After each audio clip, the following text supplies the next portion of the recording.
Good news! Central Americano MBBS just 34 lakhs. Columbus Central University.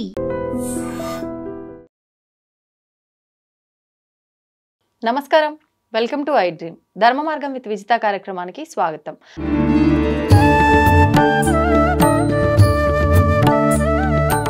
ప్రస్తుతం మనతో పాటు ఉన్నారు ప్రముఖ ఆధ్యాత్మికవేత్త, దత్తాత్రేయ ఉపాసకులు లతా బొట్ల గారు. ఇప్పుడు వారితో మాట్లాడి మరిన్ని విషయాలు తెలుసుకుందాం. అమ్మ నమస్తే. నమస్తే విజిత. అమ్మ, శ్రావణ మాసం ఆల్రెడీ ప్రారంభం అయిపోయింది. శ్రావణ మాసం అంటేనే మనం మిగతా దేవతలందరినీ ఆరాధించినప్పటికీ ఎక్కువగా లక్ష్మీ అమ్మవారి ఆరాధన పైనే అందరము కూడా శ్రద్ధ పెడుతూ ఉంటాం. మరి అమ్మవారిని ప్రసన్నం చేసుకోవాలి అని అంటే రకరకాల పూజలు, నోములు, వ్రతాలు చేస్తూ ఉంటాము. అందరికీ ఆచరించడం వీలు పడదు. కొంతమంది ఇవి అంటే ఆనవాయితీ ఉంటేనే చేయాలంటారు. కాబట్టి అలా కాకుండా సులభమైన పద్ధతిలో చేసుకోవడము, అమ్మవారిని ప్రసన్నం చేసుకోవడం అంటే స్తోత్రాలు. ఎటువంటి స్తోత్రాలు చేసుకుంటే ఈ మాసం అంతా అమ్మవారు అనుగ్రహం మన పైన ఉంటుంది, అమ్మవారిని మనం ప్రసన్నం చేసుకోవచ్చో వివరించండి. తప్పకుండా విజిత. ఎందుకంటే అందరికీ లక్ష్మీదేవి అవసరం. లక్ష్మీదేవి లేనిదే అసలు జీవితం లేనట్టు అయిపోయింది ఇప్పుడు కలియుగంలో. అంతే, అందరికి ప్రతి ఒక్కరికి కూడా. పూర్వం ఏంటి అంటే డబ్బు కంటే ఎక్కువ విలువలు, దాంతోపాటు ఈ డబ్బు కాకుండా వస్తువు మార్పు ఉండేది. నేను నీకు ఇచ్చిపుచ్చుకోవటం, నేను నీకు ఇది ఇస్తే నువ్వు నాకు వస్తువు, నేను నీకు బియ్యం ఇస్తే నువ్వు నాకు కందిపప్పు, అలా ఉండేది. కొనుక్కునే విధానం తక్కువగా, డబ్బులు తక్కువ. అది పూర్వం. ఇప్పుడు మన పాస్ట్ అంటే మన జనరేషన్స్, మన తాత ముత్తాతలు, ఎర్లియర్ జనరేషన్స్, 3 తరాల కిందట. ఇప్పుడు మాత్రం డబ్బు చాలా అవసరం. డబ్బు లేనిదే జీవనం చాలా కష్టం. కనీస అవసరాలు కూడా తీరవు. చాలా మంది ఇప్పుడు గ్లోబల్ రెసిషన్ అనేది స్టార్ట్ అయిపోయి అందరికీ కూడా ఈ ఆర్థిక ఇబ్బందులు అనేవి మొదలైపోయాయి. సడన్ గా అకస్మాత్తుగా ఉద్యోగాలు పోవటం అన్ని కూడా. కానీ భగవంతుడు ఎప్పుడు కూడా మనకి ఏదో ఒక రూపంలో ఈ తిథి ఇలాంటి శుభ గడియల్ని, తిథుల్ని, మంచి రోజుల్ని చూపిస్తూనే ఉంటారు. అలా భగవంతుడు చూపించిన రోజుల్ని మనం వినియోగించుకోవాలి. అందులో ముఖ్యంగా పౌర్ణమి తిథి. అవును, అలాగే ఆ పౌర్ణమి తిథి రోజే వరలక్ష్మి వ్రతాలు చేసుకుంటాం శ్రావణ మాసంలో. శ్రావణ మాసంలో శ్రావణ సోమవారాలు, శ్రావణ మంగళవారాలు, శ్రావణ శుక్రవారాలు, శ్రావణ గురువారాలు, ప్రతిరోజు కూడా శనివారాలు విష్ణుమూర్తికి, శ్రావణ సోమవారము ఈశ్వరుడికి, మంగళవారము గౌరీదేవి పార్వతీదేవికి, ఇక బుధవారం వచ్చేసి మన షణ్ముఖుడికి చేస్తారు. అలాగే వినాయకుడికి కూడా చేస్తారు విఘ్నాలు తొలగటానికి. అలాగే గురువారం గురుదేవుడికి అంటే అనఘాస్వామి అనఘాలక్ష్మికి కూడా చేస్తాం.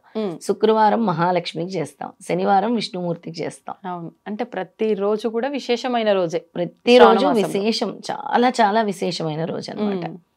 అందుకనే ప్రత్యేకంగా ఎటువంటి స్తోత్రాలు పఠిస్తే మీకు లక్ష్మి అనుగ్రహం కలుగుతుంది, ఏ విధంగా మీరు స్తోత్ర పారాయణం చేసుకోవాలి, అలాగే ఎటువంటి దీపాలు పెడితే అమ్మవారి అనుగ్రహం లభిస్తుందో తెలియజేస్తాను. అలాగే అందులో ప్రతి ఒక్కరింటికి కూడా అమ్మవారు రావాలని కోరుకుంటారు. రావాలి అని అంటే ముందుగా వాళ్ళ ఇల్లు శుభ్రంగా ఉండాలి. శ్రావణ మాసంలో ఇంటి ముందు కూడా తప్పకుండా కల్లాపు జల్లి లక్ష్మీకరంగా ఉండేలాగా ముగ్గులు వేసుకోవాలి.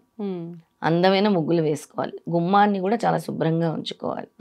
ఈ శ్రావణ మాసం అంతా కూడా నేతి దీపాన్ని గుమ్మాల దగ్గర వెలిగిస్తే కూడా చాలా మంచిది.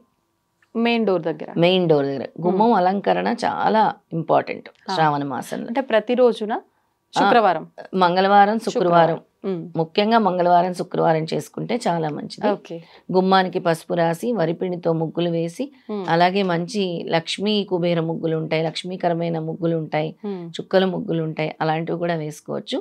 సాయంత్రం పూట దీపం, ఆవునేతి దీపం, సాయంత్రం పూట తమలపాకు వేసి రాళ్ళు ఉప్పు వేసి దాని మీద మట్టి ప్రమిద పెట్టి ఆవునేతి దీపాన్ని వెలిగించాలి. ఓకే, అంటే లక్ష్మీదేవిని స్వాగతిస్తున్నట్టు. దీన్ని లక్ష్మీ దీపం అనొచ్చా? లక్ష్మీదేవిని స్వాగతించడానికి గృహ లక్ష్మి అంటాం కదా, అలాగా గృహంలోకి లక్ష్మీదేవిని ఆహ్వానించడం కోసం. అలాగే అక్కడ ధూపం పెడితే కూడా చాలా మంచిది. గుమ్మాల దగ్గర మనకి ఇప్పుడు కప్స్ రూపంలో ధూప్ స్టిక్స్ దొరుకుతున్నాయి, అలా ఆ ధూపాలని కూడా అక్కడ వేయాలి. అలాగే దేవుడి గదిలో కూడా సాయంత్రం పూట ఉదయం కూడా తప్పకుండా ధూపం వెలిగిస్తే చాలా మంచిది. ప్రతిరోజు వెలిగిస్తే మంచిది శ్రావణ మాసం, లేదా కుదరని వాళ్ళ మంగళవారాలు శుక్రవారాలు వెలిగించుకుంటే చాలా మంచిది. ఓకే, అలాగే అమ్మవారి దగ్గర శుభ్రం చేసుకొని ప్రతిరోజు కూడా దీపం పెట్టుకుంటే దీపం పెట్టుకొని నేను ఏవైతే మంత్రాలు చెప్తానో ఆ మంత్రాలు గనక పఠిస్తే తప్పకుండా లక్ష్మీదేవి మీ ఇంటికి వస్తుంది, లక్ష్మీదేవి వరిస్తుంది. మరి ఆ మంత్రాలు ఏంటో చూద్దామమ్మా. తప్పకుండా ఆ మంత్రాలని చెప్తాను. అన్నీ కూడా సులభతరంగా చేసుకునే మంత్రాలే ఉంటాయి. ఓం హ్రీం శ్రీం క్రీం, ఓం హ్రీం శ్రీం క్రీం శ్రీం కుబేరాయ అష్టలక్ష్మి మమ గృహే ధనం పూరయ పూరయ స్వాహ. ఇది ఒక మంత్రం. మరొకసారి అందరూ లక్ష్మీదేవులు వస్తున్నారు. అష్టలక్ష్మిని కూడా మన ఇంటికి ఆహ్వానిస్తున్నాం. ఓం హ్రీం శ్రీం క్రీం శ్రీం కుబేరాయ అష్టలక్ష్మి మమ గృహే ధనం పూరయ పూరయ స్వాహ. అష్టలక్ష్మిని కూడా మన ఇంటికి ఆహ్వానిస్తున్నట్టు అనమాట. ఇది ఒక మంత్రం. ఇది ప్రతిరోజు మీరు ఎన్నిసార్లు వీలైతే 21 సార్లు కానీ 54 సార్లు కానీ 108 సార్లు కానీ పఠించుకోవచ్చు, వీలుని బట్టి. ఈ శ్రావణ మాసం రోజు పఠించుకోవాల్సిన మంత్రాలు చెప్తున్నాను నేను ముఖ్యంగా. ప్రతిరోజు లక్ష్మీదేవి అనుగ్రహం కోసం ఈ శ్రావణ మాసం అంతా మీరు పఠించుకోదగిన మంత్రాలని చెప్తున్నాను.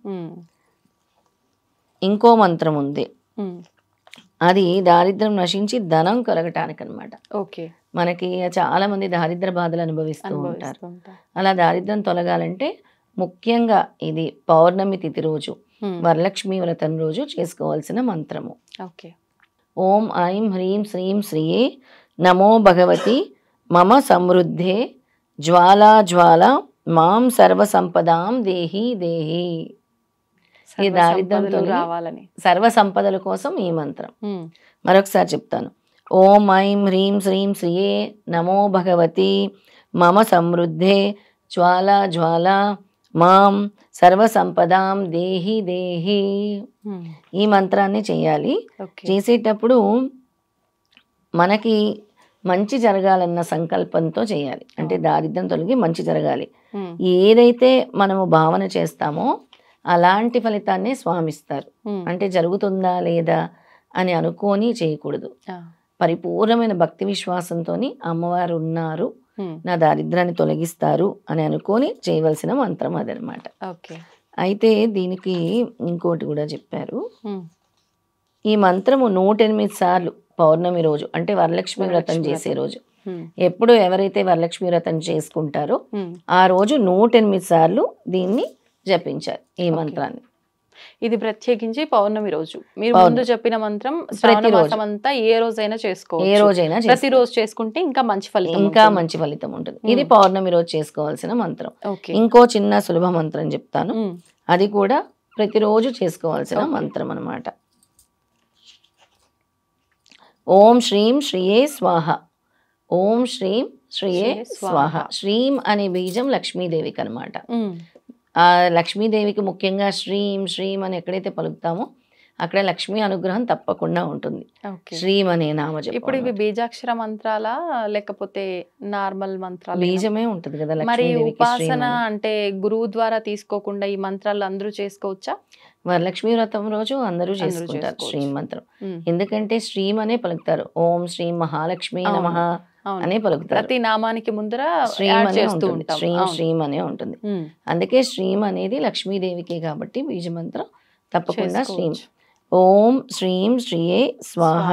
అది 108 నుంచి 1008 వరకు చేసుకోవచ్చు. అంటే ఎక్కువ మీకు తొందరగా ధనలక్ష్మి అనుగ్రహం కావాలి, మాకు మేము ఈ బాధలు తట్టుకోలేకపోతున్నాము అనుకునే వాళ్ళందరూ ఈ 3 మంత్రాలు కూడా చక్కగా చేసుకోవచ్చు. లేదు ప్రతిరోజు చేసుకోలేని వాళ్ళు ప్రతి గురువారం శుక్రవారం చేసుకోవచ్చు. 2 రోజులు కూడా, మంగళవారం గురువారం శుక్రవారం 3 రోజులు కూడా చేసుకోవచ్చు. శుచి శుభ్రతతో ఉండి చేసుకుంటే పర్వాలేదా? ఇంకా ఏమైనా ఎక్స్ట్రా నియమాలు పాటించాల్సి ఉంటుందా? మెయిన్గా అమ్మవారికి కావాల్సిన శుచి శుభ్రత. చాలా మంది మన వాష్రూమ్ శుభ్రంగా ఉండవు, దానివల్ల కూడా లక్ష్మీదేవి బ్లాకేజ్ ఉంటుంది మనకి. అవునా? చాలా మందికి ఆ వాష్రూమ్స్ ఎప్పుడైతే శుభ్రంగా ఉండవో, ఎప్పుడైతే పక్క బట్టలు శుభ్రంగా ఉండవో, మనం పడుకునే పక్క బట్టలు పరిశుభ్రంగా ఉండవు, దానివల్ల కూడా బ్లాకేజెస్ ఉంటాయి ధనలక్ష్మి విషయంలో. చాలా మంది తడి టవళ్ళు ఆరేయకుండా పడేస్తూ ఉంటారు, దానివల్ల కూడా వాసన వచ్చేస్తూ ఉంటాయి బట్టలు. అందుకే మనం పడుకునే పక్క బట్టలు చాలా శుచిగా శుభ్రంగా ఉండాలి. మనం ఎక్కడైతే వెళ్తామో ఆ వాష్రూమ్స్ కూడా చాలా శుభ్రంగా ఉండాలి, ఇల్లు కూడా శుభ్రంగా ఉండాలి. దానివల్లే లక్ష్మీదేవి అనుగ్రహం ఉంటుందన్నమాట. అలాగే మనం ఉంటున్న ఇంట్లో కూడా గాలి వెలుతురు చక్కగా ఉండాలి, అప్పుడు లక్ష్మీదేవి తప్పకుండా ఉంటుంది. ఇంకా అమ్మవారి అనుగ్రహం కావాలి అని అంటే ఈ గురువారాలు శుక్రవారాలు తమలపాకు మీద తేనె వేసి అమ్మవారికి నైవేద్యంగా పెట్టి తర్వాత తీసి చీమలకు వేయటం వల్ల కూడా ధనాదాయం పెరుగుతుంది. అంటే ప్రత్యేకించి శ్రావణ మాసంలో శుక్రవారాలు తమలపాకు మీద తేనె వేసి చీమలకు ఆహారంగా వేస్తే ధనదాయం పెరుగుతుంది అనమాట. అలాగే అమ్మవారికి చిన్న వెండి గిన్నెలో తేనె నైవేద్యంగా పెట్టి దాన్ని తర్వాత మనం ప్రసాదంగా స్వీకరించినా కూడా ధనాదాయం పెరుగుతుంది, అమ్మవారి అనుగ్రహం కలుగుతుంది. ఇప్పుడు తేనెకి అమ్మవారికి ఏదైనా సంబంధం ఉందమ్మా? తేనెలోనే కదా, క్షీరంలోనే అమ్మవారు ఉంటారు, క్షీరసాగర మదనం అంటాం కదా, అందులో నుంచి అమ్మవారు వచ్చారు కాబట్టి తేనె అంటే అమ్మవారికి చాలా ప్రీతి. అందుకే తేనె గాని, కమలం పువ్వు గాని, అలాగే దానిమ్మ పండు గాని ఇవన్నీ అమ్మవారికి చాలా ఇష్టం అనమాట. క్షీర అన్నం గాని ఇవన్నీ కూడా అమ్మవారికి పెట్టే నైవేద్యాలు. అలాగే కాచిన పాలు పెట్టిన ఇవన్నీ మా దగ్గర లేవంటే కాచిన పాలల్లో కొంచెం పటిక పంచదార వేసి పెట్టినా కూడా అమ్మవారి అనుగ్రహం చక్కగా ఉంటుంది. ఓకే, అంటే మనకు అన్ని రకాల ఆప్షన్స్ కూడా ఇచ్చారు ఈ పూజా విధానంలో. స్తోమతను బట్టి వాళ్ళు చేసుకోవచ్చు, ఎవరి స్తోమత బట్టి వాళ్ళు. ఇప్పుడు స్వామి అడిగేది, అమ్మవారు గాని అయ్యవారు గాని అడిగేది అనంతమైన భక్తి. వాళ్ళు మనకి ఈ విధంగా హంగులు ఆర్భాటాలు చేయమని మాత్రం చెప్పలేదు. నువ్వు ఎంత డెకరేషన్ చేస్తే నేను వచ్చి నేను అనుగ్రహిస్తానని అమ్మవారు చెప్పలేదు. నువ్వు ఎంత భక్తితో నన్ను ఆరాధిస్తావో, ఎంత భక్తితో నన్ను పిలుస్తావో, ఎంత భక్తితో నా నామజపాన్ని చేస్తావో అప్పుడు నేను నీతోనే ఉంటానని అమ్మవారు చెప్పారు అన్నమాట. సంతోషం అమ్మా, ధన్యవాదాలు. నమస్కారం. తవ్వుతూనే శివలింగం సరే దాన్ని అట్లా కప్పేసేయండి, చూపించదండి. మూర్తి పూజ కాదు, సాక్షాత్ బ్రజేంద్ర నందన భగవాన్ ఉన్నారు మూర్తిలో. ఏమీ ఆశించకుండా ఆరాధించే వాళ్ళు కూడా ఉన్నారా ప్రభుజీ? నిజమైన భక్తి అంటే మనకు తెలియదు కాబట్టి